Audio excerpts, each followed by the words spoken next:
waarheid praat, gaan hulle jou doodkom.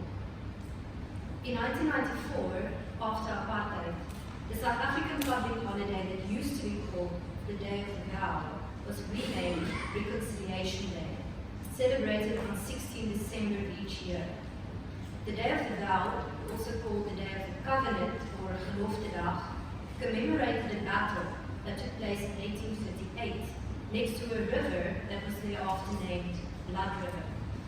A small group of white pioneers was confronted by the local Zulu people of the land they were traveling through, and just before armed conflict, named the Battle of Blood River, ensued, the white voortrekkers made a bargain with God. If God should give their enemy over into their hands, they vowed to commemorate this day as a day of thanksgiving and dedication to God. The vow does not stop here, however. It has implications for the coming generations. It explicitly references the coming generations, for these voortrekkers also vowed to teach the coming generations to commemorate this victory against overwhelming odds, according to the story. On a plaque at the Blood River monument on which this vow is engraved, the Dutch reads, Onze opkomende geslachten.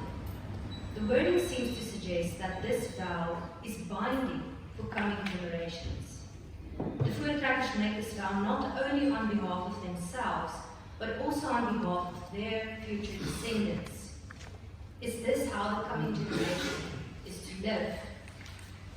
If this was the end of the scope of this vow, if there had been no lasting legacy and nothing that came of this vow, and it was not celebrated, and churches did not actively participate in organizing church services in order to commemorate this day and this vow, perhaps it would have faded into history.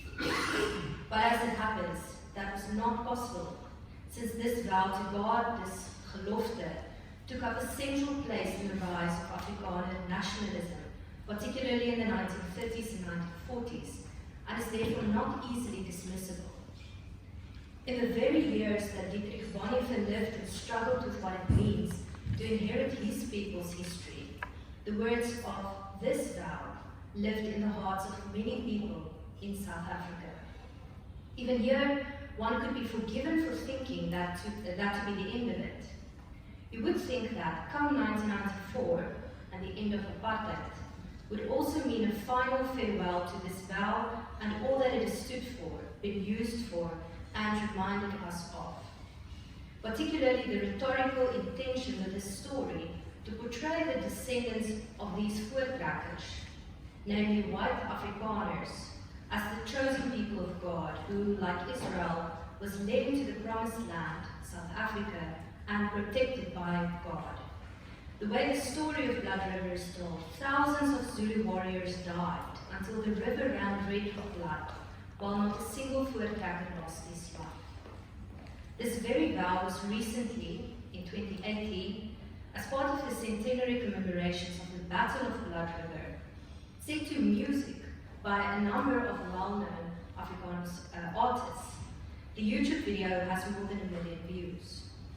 Over the last year, church dedication services to this vow or covenant seems to have not decreased, but perhaps even increased. Why? Maybe that coming generations want this vow. What do the coming generation want exactly? And so there may be ample reason, also in South Africa today, but I suspect not only in South Africa and not only today, to consider what it means to inherit history. Do the coming generations get to have a say in this? What if they, we, opt for betrayal? What if when we come to be confronted with some of the implications of such a heritage, with its highly problematic themes of colonialism, war, and violence, future generations choose to opt out of this vow? What if they, we, choose to inherit history differently? Again, what about betrayal? Or why not betrayal? What exactly do our loyalties bind us to? By this very limited contribution, it will be completely impossible to try and deal with this loaded and intimidating topic, inheriting history in its entirety. This contribution is also not intended to trace Bonhoeffer's role within the resistance or to engage in any depth with the question as to whether Bonhoeffer ought to be regarded as a martyr. This contribution represents nothing more than a small attempt to explore betrayal as a possible expression of an ethics of responsibility and friendship. On 6 March 1996, the Christian Century reported that German politicians, clergy, and human rights advocates were requesting Germany's parliament to overturn Dietrich Bonhoeffer's status as a traitor. By August 1997, this was done. And I quote, German authorities announced that Dietrich Bonhoeffer was no longer regarded in law as a traitor, writes John de Gruchy. Bonhoeffer's arrest in 1943 and execution in 1945 was a resistance against the Nazi regime, as earned him the description of the martyred theologian. A remark by Eberhard Bethe had me wonder whether the story of Bonhoeffer's involvement in Nazi resistance could not also be told as a story of friendship. As John de Gruchy notes, Bonhoeffer clearly regarded his own destiny as bound up with that of Germany as a whole. In his book, Fools, Martyrs, Traitors, which gives an account of the story of martyrdom in the Western world, Lacey Baldwin-Smith makes specific reference to Dietrich Bonhoeffer in his description of martyred traitors or noble traitors. In a chapter entitled The Debate Over Definition, he asks important questions about the characteristics of martyrs, as well as the distinctions between heroes, martyrs, fools, traitors, and victims. And I quote from his book, Who then qualifies as a proper martyr? Does the distinction between the fool, the martyr, and the traitor rest solely in the eyes of the beholder? Are all martyrs heroes, and all dead heroes martyrs? Moreover, what is the distinction between a victim and a martyr? The most difficult distinction by far, he argues, is between that of martyr and that of traitor. He argues that martyrs and traitors share two characteristics. Firstly, they are alienated from society. He says that their death is a denial of existing society. And secondly, they are regarded as failures within systems of authority. They have failed to do their duty in the eyes of officialdom. But we are ill at ease in using these two descriptions together, he points out, exactly because we struggle to pinpoint martyrs. And as Smith notes, history contains a variety of martyrs, every one of whom is somebody's criminal, traitor, psychopath, murderer, or just plain fool. It is, however, possible to identify, he argues, two characteristics specific to martyrs. He writes, all martyrs have two things in common. Unlike heroes who are products of a consensus society, where the quality and worth of their heroic acts are not in dispute, martyrs tend to be the offspring of a society in conflict with itself. And they are very special kinds of villains. They commit offences of the mind and of the heart, and only rarely do they perpetrate crimes of the body. Martyrs violate the most revered and treasured abstractions that shape and create a society, giving it its uniqueness and vigor. They strike at ties of loyalty, allegiance, and sense of collective security, while at the same time they defy societies, or at least the ruling elites, definitions of justice, mercy, honor, love, and duty. The boundary between martyrdom and treachery lies terribly close, and frequently overlaps, he seems to suggest. If anything, it is a living, breathing distinction, a line that moves in accordance with a particular individual concerned. It is not possible to provide what he calls a topical analysis of martyrs, since martyrs are too aggressively individualistic to be caged and classified. This too is the case in his discussion of Dietrich Bonhoeffer. As de Gruchy notes, the same tension or question, martyr or traitor, is evident in Bonhoeffer's legacy. For some Christians, particularly those in the former Democratic Republic, Bonhoeffer was a Christian martyr. But for many more, he was a traitor who disobeyed authority and undermined the German war effort. So martyr, resistor, revolutionary, whistleblower, informant, defector, traitor, betrayer. Now, I do not intend to open up any kind of discussion about whether Bonhoeffer is a martyr. Now, I'm definitely not suggesting that we ought not regard him as such. But what these many descriptions of Bonhoeffer made me wonder about was an altogether different question. How did Bonhoeffer himself think about betrayal? How did Bonhoeffer, as a theologian, read the story of betrayers? In a sermon entitled The Betrayer, preached at Finkenwald on 14 March 1937 during Lent, Bonhoeffer reflected on Judas' betrayal of Jesus. Bonhoeffer preached this among friends, 20 or so seminarians who had become a close-knit group during the winter semester at the underground seminary in Finkenwald.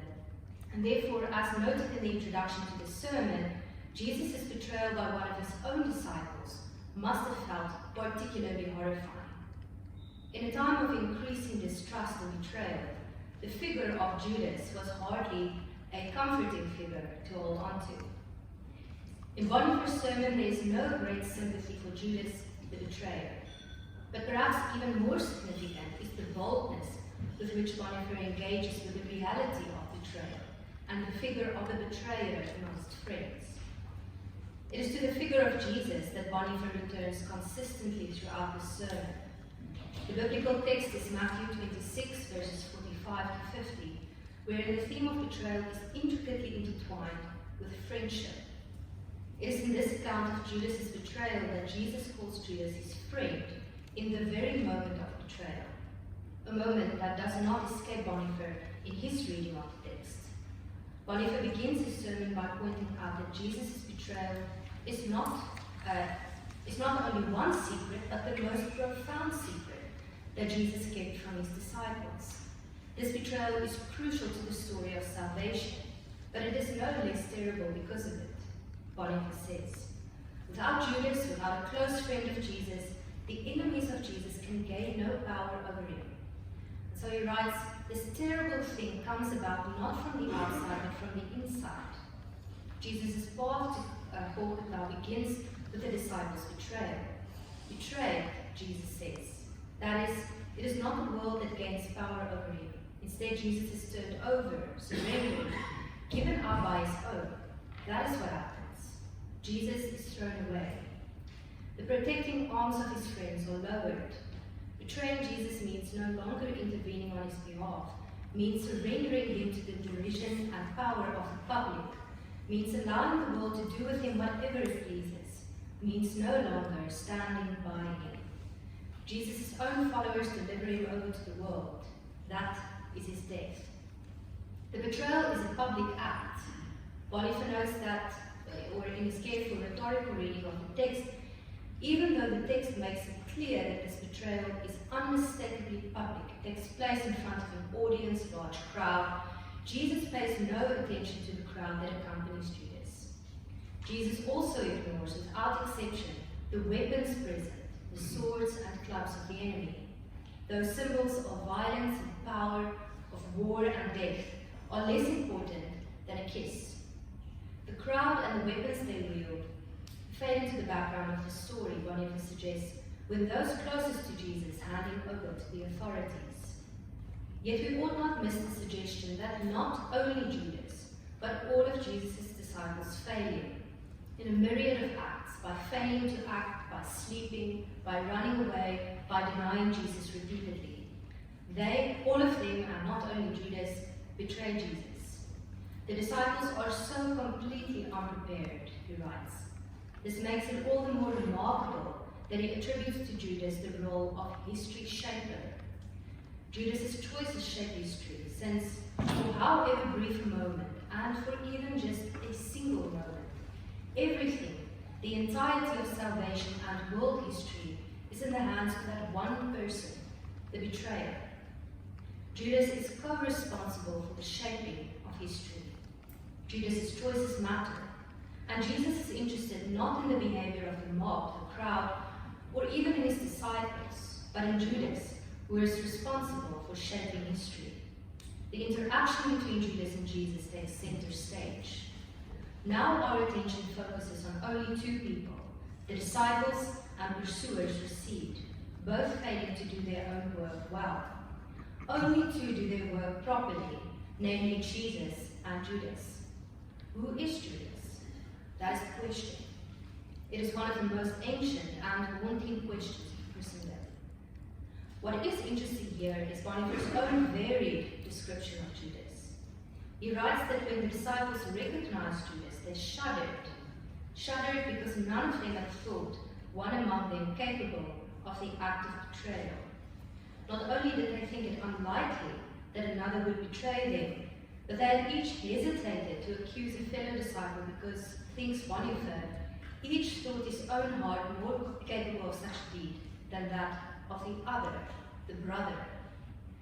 Judas, their betrayer, their brother, their co-disciple, their friend.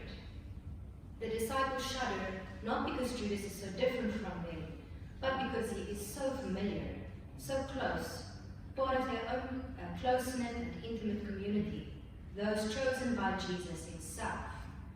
Bonhoeffer imagines this reaction in stark terms. He writes, Judas, one of the 12, we can still sense some of the horror the evangelist must have felt when he wrote these few words.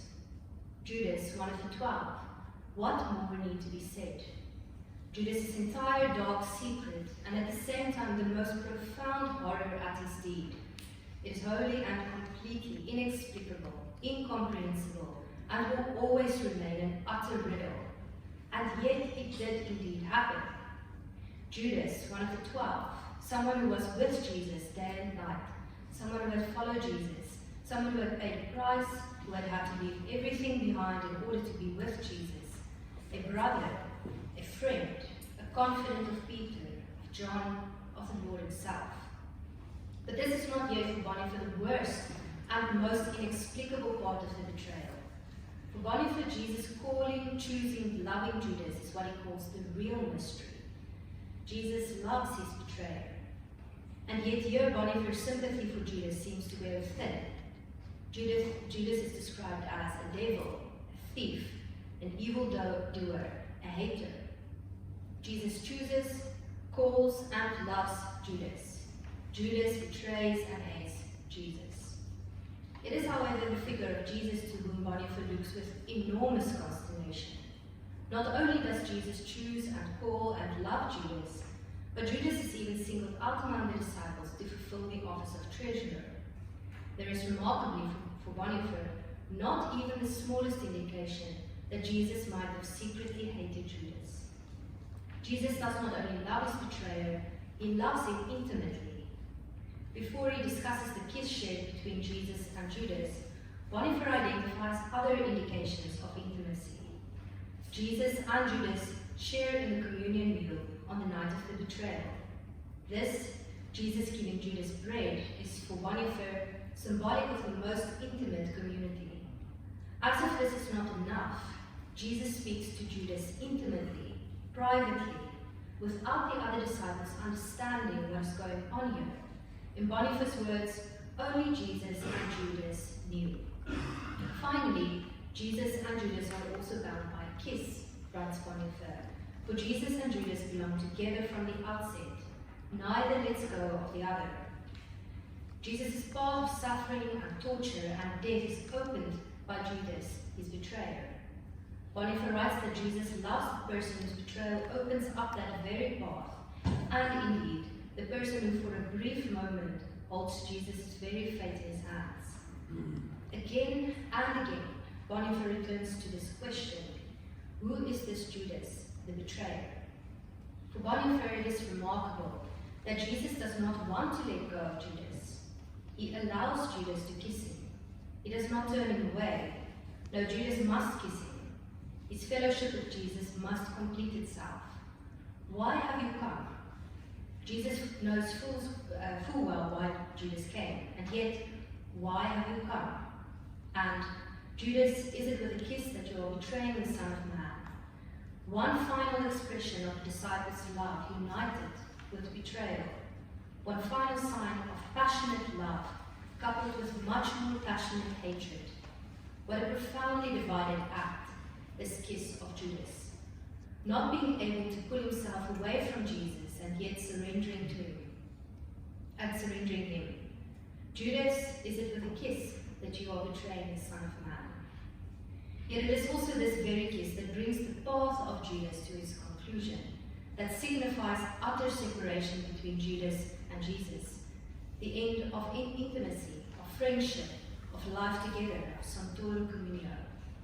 Who is Judas? Who is the betrayer? Bonhoeffer does not want to let go of this question. At the very end of his sermon, he shares his response to this haunting question with us. He writes, Christendom has always seen in Judas the dark mystery of divine rejection and eternal damnation. With horror, it is recognized and testified to the seriousness and judgment of God with regard to the betrayer. For precisely that reason, however, it has never looked upon Judas with pride or arrogance. Instead, it sings in trembling recognition of its own enormous sin. O poor Judas, what have you done?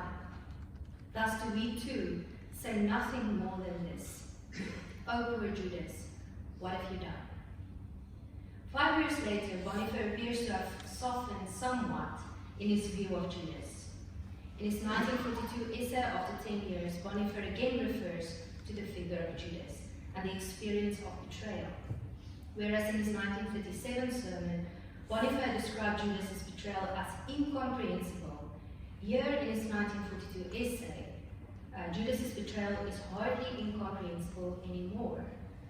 Bonhoeffer admits, however, that this betrayal was once so incomprehensible, and therefore signals, I think, a slight but significant change in thinking about the matter. Here he does so in a section dealing with trust. He writes, few have been spared the experience of being betrayed. The figure of Judas, once so incomprehensible, is hardly strange to us. The air in which we live is so poisoned with mistrust that we almost die from it. We now know that to sow and to nourish mistrust is one of the most reprehensible things, and that instead, trust is to be strengthened and advanced wherever possible. For us, trust will be one of the greatest, rarest, and most cheering gifts bestowed by the life we humans live in common. And yet, it always emerges only against the dark background of necessary mistrust. Trust is a gift that makes it possible for us to open up. The ability to open toward other people is a crucial element of friendship, argues Bonhoeffer. Such trust is made possible by friendship. Friendship, in turn, has a twofold effect. It enables delight in private life and provides us with courage for public life. In this essay, it is telling that Bonhoeffer encourages his readers to take care as those co-responsible for shaping history. This involves not closing ourselves off or withdrawing from history, but entering even more deeply into the circumstances and choices in which we find ourselves. Indeed, talk of going down heroically in the face of unavoidable defeat is basically quite non-heroic, because it does not dare look into the future. The ultimately responsible question is not how I extricate myself heroically from the situation, but how a coming generation is to go on living. And the younger generation will always have the surest sense, whether an action is done merely in terms of principle or from living responsibly, for it is their future that is at stake. Yet if the hero is not the opposite to the betrayer, what is? What is the opposite of betrayal for Bonhoeffer? Is it loyalty, trust, comradeship? Wherein ought we root our theological exploration of betrayal? With which theological language, from which theological landscape, ought we consider making sense of betrayers and traitors? It is interesting to note that Dietrich Bonhoeffer did not take up the topic of friendship until very late in his life. Indeed, and I quote from a chapter written by Eberhard Beyers, there is not a single passage in any of his own books in which he wrote a specific analysis of the place and dignity of friendship, whether sociologically, psychologically, philosophically, or theologically. It is only many years in prison, and particularly in 1943 and 1944, that some written work on the subject emerges, albeit then with what he regards as a concentrated power. Bonhoeffer's reflections on friendship are deeply personal. They speak primarily of friendship in the singular, not as a form of socialization among many other structures of life. Beyer attributes this to some urgency to bring intellectually formulated clarity to that which he had personally experienced and possessed so generously. So Beyer organizes Dietrich Bonhoeffer's thinking on friendship by way of 4 sources, and all of them are from the time of his imprisonment. Firstly, in a novel or fiction fragments that Bonhoeffer had started writing in 1943. Secondly, a letter to Eberhard and Renate Beyer dated 23 January 1944. Thirdly, a book by Adelbert Stifter, in which Bonhoeffer had underlined sections on friendship. And lastly, a poem entitled The Friend, written for Eberhard Beyer for his birthday in August 1944. Now, Beyer also mentions a 5th source, which I found interesting, which was meant to be a more systematic and thorough attempt to arrange Bonhoeffer's thoughts on friendship. But this fragment never reached Beyer. Stanley Auerbach's commentary on Dietrich Bonhoeffer's poem, The Friend, made me wonder yet again whether the proper theological context for considering betrayal is not, as it is in the encounter between Judas and Jesus, friendship. Auerbach remarks that even though Bonhoeffer's and Beyer's friendship was a zone of safety, comfort, and strength, friendship ought not to be relegated to that which is non-political. He argues that it would be a mistake to read Bonhoeffer's understanding of friendship as an escape from the political. As such, friendship does not signify a retreat into the private, but rather an alternative politics to the privatization of the self and friendship that is the natural breeding ground for totalitarian politics. Friendship is not a safe haven from the struggle, but rather the source of the truthfulness necessary to challenge the despair produced by the betrayal of trust. The kind of friendship that Auerbach identifies in this poem is a friendship that does not shy away from betrayal, treachery, and violence. Instead, Auerbach suggests that Bonhoeffer's portrayal of friendship meets Aristotle's portrayal of civic friendship, the test case for any politic. Friendship is the enactment of a life-giving alternative to a world of terror, and thereby comes to embody his alternative politic. And as his close friend Eberhard Beyer notes, it is impossible to imagine him without his friends, since they were essential to his very life.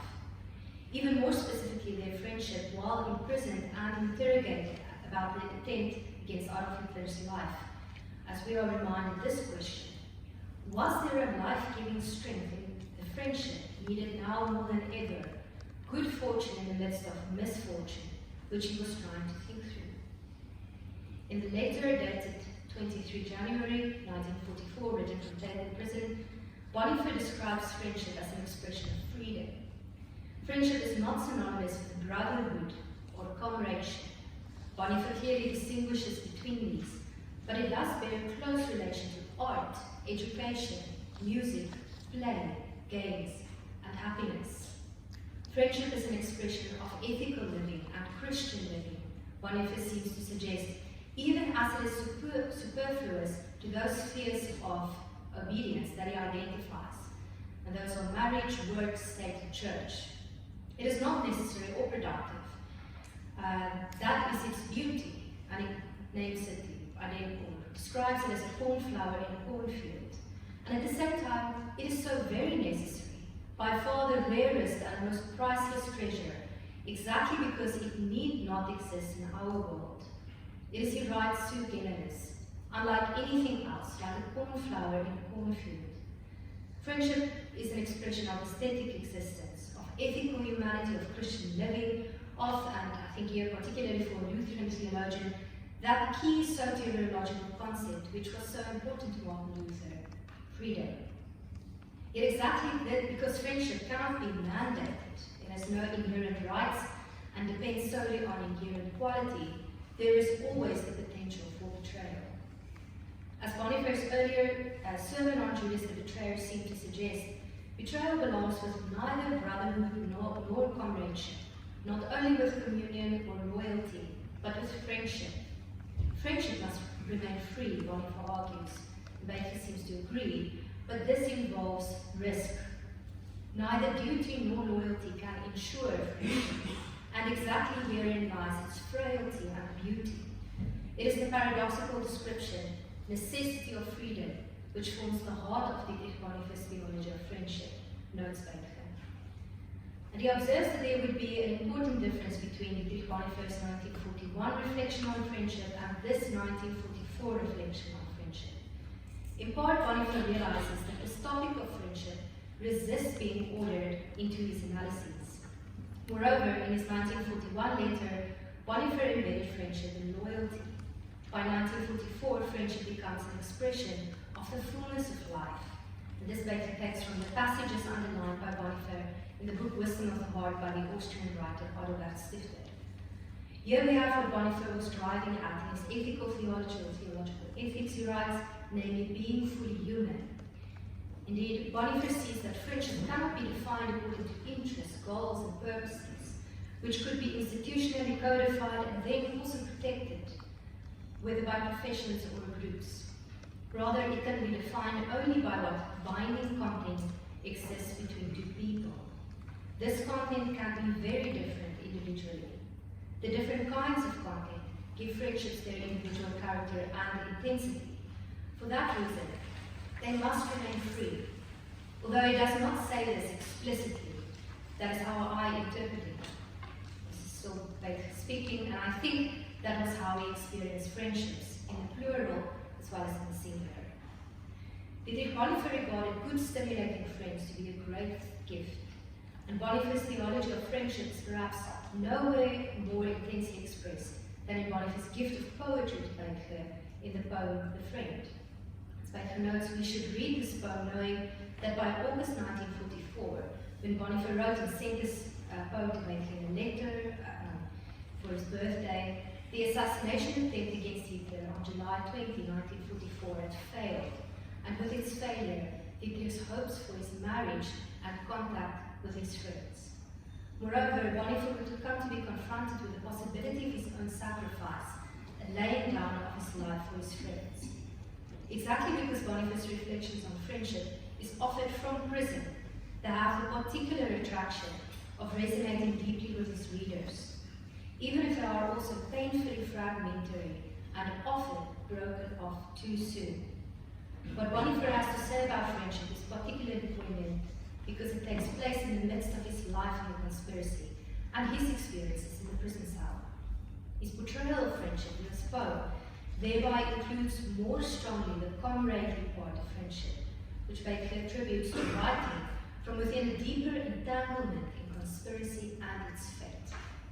Consider, for example, the very first verse of this poem. Not from the heavy soil, where blood and ancestry and oath are powerful and sacred, where the earth itself guards and protects and avenges the consecrated ancient orders against madness and wickedness. Not from the heavy soil of the earth, but from free affection and the spirit's free desires, leaving no oath or legal bond, friend is given to friend. This portrayal of friendship, namely that friendship is a gift, is repeated 3 times throughout this poem. Friendship is unlike blood and ancestry and oath, verse 1. It is like a rare blossom, verse 2. It is like a clear, fresh lake, verse 4. Above all, friendship meets the longing, repeated, the word longing repeated 6 times in verse 5, the trust and truth and freedom and loyalty. Friendship is for our flourishing. And here Bonhoeffer repeats an image that it already drew upon in its January 1944 letter to Baker. Friendship is like a cornflower in a cornfield. It does not produce corn. It cannot give people their daily bread. It cannot feed us with food. But the cornflower in the cornfield, surrounded by that which is deliberately planted and watered, which itself, the cornflower, has neither been planted nor watered, grows defenseless in freedom and in cheerful confidence that no one will grudge it life under the broad sky.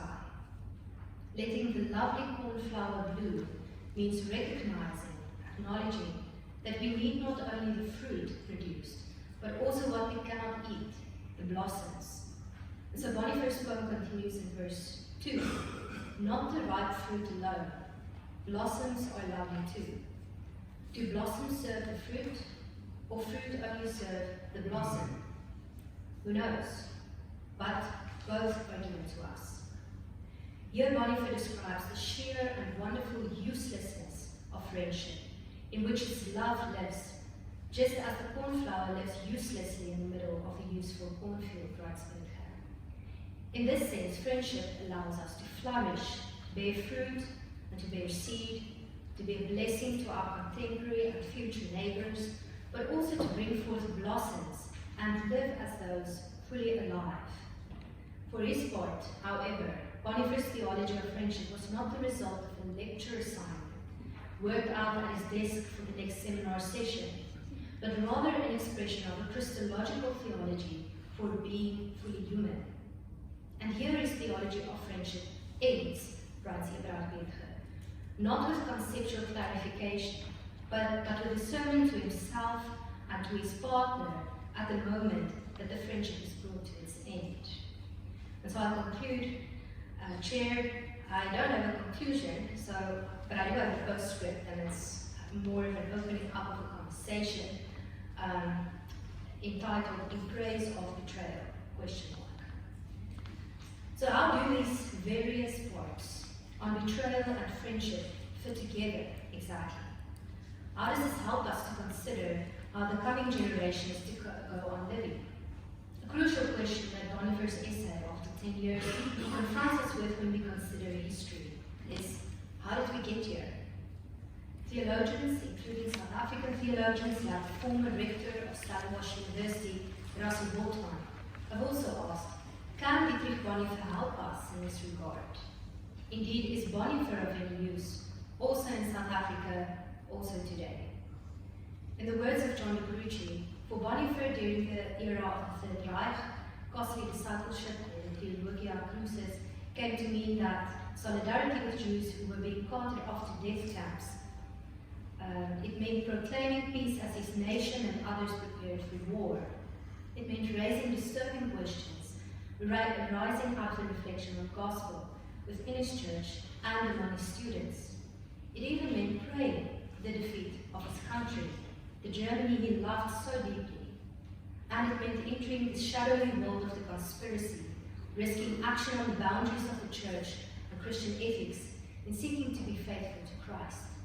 Finally, it meant the hangman's noose. Perhaps what reading Bonhoeffer can offer us with his theological reflections on betrayal and friendship is a reconsideration of betrayal. Not only grand, big acts of betrayal wherein we oppose regimes and systems of oppression, but also those many, many smaller acts in lesser known deeds and few words in which we betray those loyalties that undermine the flourishing of those Bonhoeffer calls the outcasts, the suspects, the maltreated, powerless, the oppressed, and reviled. Betraying those loyalties, those ties that bind, that heritage, those oaths and ancestry and blood, those vows, those covenants, which ought to be betrayed. Betraying a heritage in order to redeem it. Betraying a heritage for the sake not of forgetting the past, but for what Ibrahim has called space to breathe. Admittedly, Bonhoeffer has few kind words to spare Judas, at least in my reading of him. And I would like to think that he softened toward the betrayer nearing the end of his life.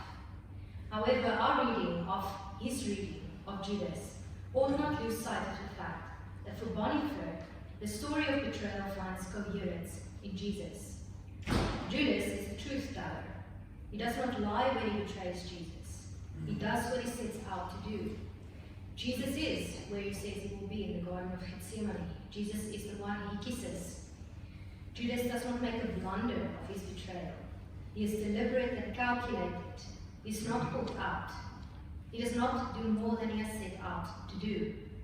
Even though the whole of salvation history is but a moment in his hands, as Bonhoeffer notes, Judas does exactly what he does and nothing more. May we not extend Bonhoeffer's reading to consider, really consider, betrayal, and in the process employ greater charity of interpretation than Bonhoeffer himself perhaps did when he read Judas. And if we consider, really consider betrayal, would we not recognize that there may be circumstances that require of us, that call upon us to become the betrayer? Are we not those called upon to betray that which ought to be betrayed? Not accidentally, without blundering or blustering, but consciously and deliberately become betrayers or traitors to those cultural values and loyalties that undermine the dignity and flourishing of the most vulnerable in our societies. Where would we be without those Christian traitors, those accused of hoogverraad, volksverraad and landsverraad, in short, those who betray at the highest level a country and people for the sake of the lives and dignity and flourishing of the most vulnerable, the oppressed, in the interest of truth and justice and mercy, and for the sake of the future, tomorrow's children, the coming generation. And when we betray those life-denying and injustice-making loyalties that bind us, those suffocating ties that would hold us hostage to our dark loves and dark powers, blood and ancestry and oaths that we feel indebted to honor, should our betrayal not be calculated instead of panicked, not careless but careful, not accidental but disciplined, a betrayal well thought through? And can such betrayal not still be earnest, from the heart and deep, because of the very faith and hope and love we hold for God and our neighbours? Are we not called upon to betray what is sick and sickening in our societies? Should we not betray what is corrupt, what is death-dealing, what is war-making, what is violent and exploitative? And as accident would have it, I have this same quote that Professor Huber used in his paper just an hour ago. We have been silent witnesses of evil deeds. We have become cunning and learned the art of obfuscation and equivocal speech. Experience has rendered us suspicious of human beings, and often we have failed to speak to them in true and open word. Unbearable conflicts have worn us down or even made us cynical. Are we still of any use? We will not need geniuses, cynics, people who have contempt for others, or cunning tacticians, but simple, uncomplicated, and honest human beings. Will our inner strength to resist what has been forced on us have remained strong enough, and our honesty with ourselves blunt enough to find our way back to simplicity and honesty? So perhaps the coming generation might need more betrayers among us, better betrayers in us, in order for them to live and flourish. Perhaps Judas's path of betrayal is a soteriological opening up. Perhaps we need to participate in that. Jesus' friendship, a friendship that lays its life down for its friends, is not unaccompanied by Judas's betrayal. The betrayer opens up the way of death and ultimately contributes to Jesus' opening of salvation and life and flourishing. Perhaps our betrayals may do such opening up work too.